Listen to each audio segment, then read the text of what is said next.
So thank you so much for coming on. So I really thought it would be great to have these weekly connections called Global Connections. My goal is to talk to everybody from the state of United States as well as international, because our market's shifting, and I really think there's so much to be said about kind of what's going on, and I really am excited to have you on here. So to start, if you can just share with us, with everyone that's watching, who you are, where you're from, where your area is, and then we'll dive into some questions. Absolutely. Adam, thank you so much for having me on. I just love you following your social media. I think you're doing such great things, putting yourself out there. You have so much knowledge, and thanks for thinking of me to be here today. So my name is Stephanie Saunders. I'm a realtor in New Hampshire and Massachusetts. I'm on a team called Key Team. We have our own office in Windham, New Hampshire. There's about 10 of us on the team, and we're also based out of the Compass Andover office. So I'm basically working Manchester South, where I'm born and raised in Manchester, New Hampshire. I work Northern Massachusetts, and then I work both seacoasts because I also spent a lot of time growing up in Portsmouth when I was younger. And then I'm in Merrimack Valley right here in Haverhill, so I can jump out to Newburyport pretty fast too. So it's quite a large territory, but that's just kind of how we do things here in New England. I know that's different than some people in other states. They work one town, and I'm so jealous of that. I know. But here's the thing. The more states you're servicing like you, you're meeting so many other people, cool clients. So you have even more stories to share, which I think is great. Absolutely. So, the past 2 years have really been crazy, but as this market's shifting, what are you seeing in your market? What are your sellers saying? Are they concerned about listing their property? What are those conversations you're having with your sellers? Yeah, so I really encouraged people to get listed by the end of the summer. I do think in July, August, and September, you really started to see a shift in the market, especially for sellers. I think it was the tail end of July of having, 10, 12, 15 offers. And I think as we got closer to September, we started seeing, maybe 2 or 3 offers. And then seeing contingencies come back as well. So what am I saying to sellers? I'm saying you can't expect to get maybe what your neighbor did down the street 6 months ago. It was just a different market. And the interest rates have really put a lot of buyers on the sidelines. So I think, as always, pricing your home and staging it and marketing it well is always the key to success. But it is a little bit challenging right now because sellers' expectations are still a little bit more a few months ago. Yeah. Now, what are you seeing in your market? What was the average sale price compared to what are you seeing right now on the listing side? Absolutely. So, I think the good rule of thumb is always to price a little bit below market value so you can attract as many buyers as possible. But I'm also seeing a lot of sellers right now that want to price at market value because they're so afraid of being lowballed. They're so afraid that the buyers, they want to come in, everybody wants a deal now, they want to pay less because of interest rates. But what I'm seeing in Southern California, I used to live in Southern California. What I'm seeing in Southern New Hampshire is really different than what I'm seeing in Northern Massachusetts. So Southern New Hampshire, especially closer to 93 and those border cities, are still wildly competitive because while people are working from home, some people still have to go into the Boston area to get to work. So those markets are still hot, hot, hot. Lots of competition, people still waiving contingencies, multiple offer situations. And the average days on market in Southern New Hampshire for Q3 was 15 days. So that's still a pretty rapid market, a little bit longer than the 7 days we were seeing, with an average price of $588,000. But in Northern Massachusetts, where I just had a listing in Peabody, it definitely wasn't as competitive. There weren't as many showings. All of the offers did have contingencies, but the price point was a little bit higher as well. So I always think homes above $800,000 are a little bit of a different beast than your homes that are maybe $400,000 to $600,000. So I think it really depends on the location and the price point of the house, and then making sure that you're understanding what that market is so you can best advise either your sellers or your buyers. That's great. Now, speaking of buyers, where have you been seeing your buyers coming from? Are they local, buying local, or are they coming from out of state? Absolutely. So I really specialize in being a state line expert. We have a lot of people jumping the border into New Hampshire. And I think it's always been that way. One, you have an older community of people that like to move into New Hampshire. I'm not a tax accountant, but there are certain tax benefits when you're a little bit older compared to Massachusetts. And then you have a lot of families who are permanently working from home or maybe doing a mixed working from home that can get more bang for their buck and can get bigger houses in southern New Hampshire. So I'm really seeing a lot of people jump the border. And I think the greater Boston area always has an influx of people coming from out of state. I did help some veterans this year move to New Hampshire. They get a higher tax break. I'm not quite sure what the term for it is, but there's certain people that move to New Hampshire for specific reasons. And then also you have people that want to move closer to Boston because that's where they're going to be working. So it's a little bit of everything. It's a little bit of transplants. It's a little bit of people wanting something different for their family. So it's a little bit of everything. And I know you and your team, you guys do a lot of new construction. That's still strong even through 2023. Do you anticipate? Yes, I think that, you know, one of the coolest things, we built a 55 plus community in Windham, New Hampshire last year, Delray Place. There are still townhomes available. So if you have buyers looking for brand new construction that's really well done, you can visit delraywindham.com.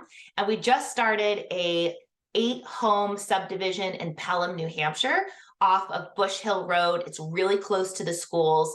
Those are all 1 to 2 acre lots, and they're very customizable. So I think a lot of people enjoy building their own home because then you really get to make it what you want. But with interest rates the way they are, I think a couple people are sitting on the sidelines, you know, waiting and see. And unfortunately, I just try to tell them, you know, how did waiting in 2020 work out for you? So, you know, there's no perfect time to buy. Timing the market is a fool's game. And it's just really important that you have to sort of think ahead. What do you want in 1 to 2 years? And I would say if you're at all interested in a move up home in the Pelham, New Hampshire area, these homes are gorgeous. We have a couple plans that are already, we have the architectural plans, and you can also bring your own plans and we'll price out the house for you. Wow, that's cool. So what are the averages in that new development going for?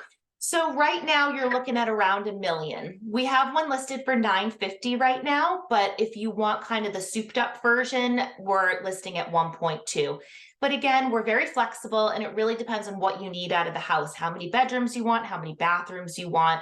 We have 2 listings right now, one lot at $950 and one lot at $1.2 million. Wonderful. Now, I know for me, a lot of my clients and people in the past couple of years have been buying investment properties up here with our lakes and the ocean. You know, where are you seeing that trend? What parts of your market are people buying to invest in, whether it's a second home or just have, you know, multi-tenanted buildings? Absolutely. So Manchester, New Hampshire continues to be a very hot market for investment properties. I think it's because you have access to an airport, you have access to major hospitals with CMC and Elliott. So I see a lot of people buying those investment properties in Manchester. And I can't stress enough that it is such a great time if you are an investor because rents are going up. People either don't want to buy or can't buy, and so they're going to rent. And what was the other thing I wrote down? You know, you have all your wait and see buyers that are waiting for this big crash to happen that I just don't know if it's coming.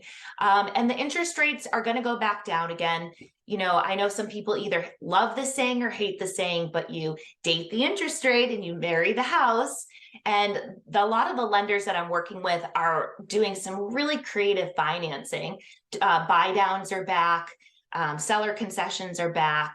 ARMs are back. So if you need a home or you want a home for the next 5 or 10 years, I'd say, you know, have real conversations about how this could be an affordable process for you. And don't be scared by all the doom and gloom headlines that are out there that the housing market is, you know, it's a deceleration, not a deappreciation. And I think that's really important.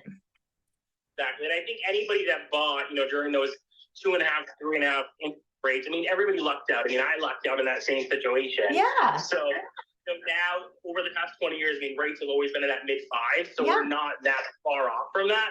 And you're absolutely correct. Working with local lenders, I'm the same. You know, ARMs, buy downs, like being creative if you want a house bad enough. Yeah, and I think there's so much less competition out there right now. I mean, I took some buyers out this weekend. We were the only offer on the table. So they either had the option to work with us or stay on the market. And everybody knows, you know, you want to work with the bird in hand, right? You want to work with the offer that you have. And yeah, they ended up getting a home inspection. So we did that this week, which was fun because we haven't done those in a while. And yeah, those 2-3% interest rates, that was sort of a one and done pandemic pricing. So I just don't think you should wait for those to come back, because I think we're going to settle around the 4s and 5s, just like we always have been eventually. I would agree. Now, for the people that are watching now, watching later, if they're not super familiar with your area, you know, what do you do for fun? Like, if when you're not working, which I know you're always working like me, but, you know, what would we want to come to New Hampshire and, you know, the part of Massachusetts that you service? What's there to do? Oh my goodness. Well, we are in fair season. So if you love a good state fair, if you love to see some animals and eat some, you know, bad food and go on rides, we've got Deerfield Fair. I don't know if it, oh my gosh, I'm terrible. I don't know if it happened already, but anyway, it's fair season. We have a lot of all those fun fall activities. So, you know, the pumpkin patches and the apple picking. It's just a great time to be outside. Let's see what else. I think Salem has grown so much in the last couple of years with Tuscan coming in and just creating this incredible, it's just a great destination point. So go to the Rockingham Mall, and then right across the street, you can go to, I think it's Tuscan Village. And it's just so cool. There's everything from food trucks to lawn games to cornhole tournaments to it's just a great place to spend the day. So if you haven't checked that out, that's fun. And then, you know, I'm a big foodie, so I'm just always going out to eat. And then leaf peeping. So obviously people come to New Hampshire for the fall leaf peeping. So, you know, we're getting pretty close to that being over. So if you haven't taken a road trip up to the White Mountains for the day, it's just such a great day trip. So I think we have a little bit of everything. You can head to the beach. It's less crowded right now. Take your dog with this time of year, which is cool. Head up to the White Mountains or come and see me and let's look at some homes. I love it. Well, hey, thank you so much for taking the time. What's your website? My website is sellyourhousewithsteph.com. And you can also find me on all social media channels at sellyourhousewithsteph. I try to make it really easy for you. I love it. Well, thank you so much. And for everybody watching, I really appreciate everyone tuning in. Global Connection. We won't be here next week because I'll be in Vegas visiting a conference. But coming up, we're going to be heading to Canada to really learn about what's happening in the Canadian market. And we're moving to Europe early next year. So I'm excited to share. Steph, thank you so much for being on this. Thanks for helping my clients always. And I wish you a great rest of 2022. You too. Thanks, Adam. This was a lot of fun. I can't wait to check out some of your upcoming episodes. I think this is a great platform to get realtors connected. Thank you so much. Take care. Bye.